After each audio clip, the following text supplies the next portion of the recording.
Group joins the state's long line for COVID vaccines next week. Here to answer your questions is Dr. Erica Shenoy, Associate Chief of the Infection Control Unit at Mass General Hospital. Doctor, thank you so much for joining us this morning. Thanks for having me. Well, first we want to start off this week. Governor Baker announced that teachers will be vaccinated before people who work in grocery stores, say airports, funeral parlors, and the court system. Is there a medical reason you think why the state needed to make this change?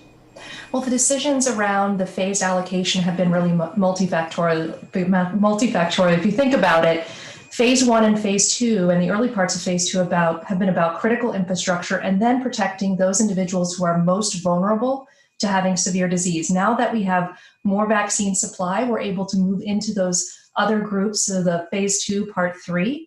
We know that in early education and K through 12 education, it's been actually quite safe for both teachers and students to be there. And this vaccine is an additional adjunctive measure that's going to make these locations even more safe.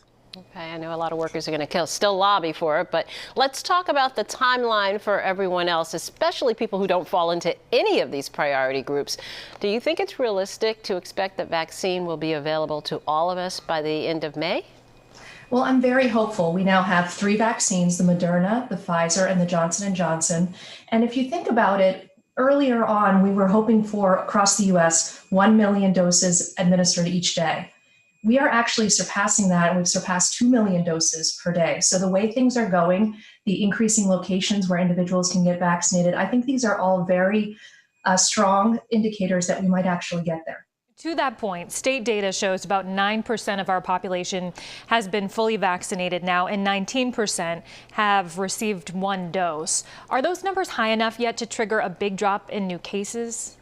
So Massachusetts is actually in the same boat as most of the country, with about 6 to 10% of the population fully vaccinated, about 15 to 20% having received 1 dose. Now, the case declines that we've been seeing actually started in January.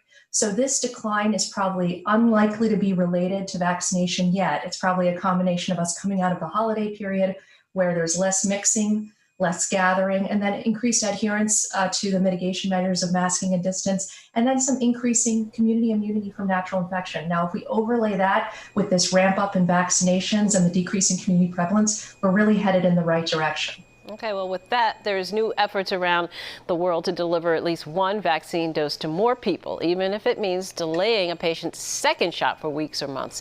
Germany just approved 42 days between the first and second dose of the Pfizer vaccine. Canada is deciding whether to extend the interval for 4 months. Wouldn't those changes solve our supply problem too? What's the risk in doing that? So this is a great question. A lot of people want the answer to this. Put simply, you're basically considering a trade-off, the trade-off of vaccinating more people with the potential of reduced efficacy against preventing disease. So that's one piece of this. On the other side is trying to get less of the population fully vaccinated.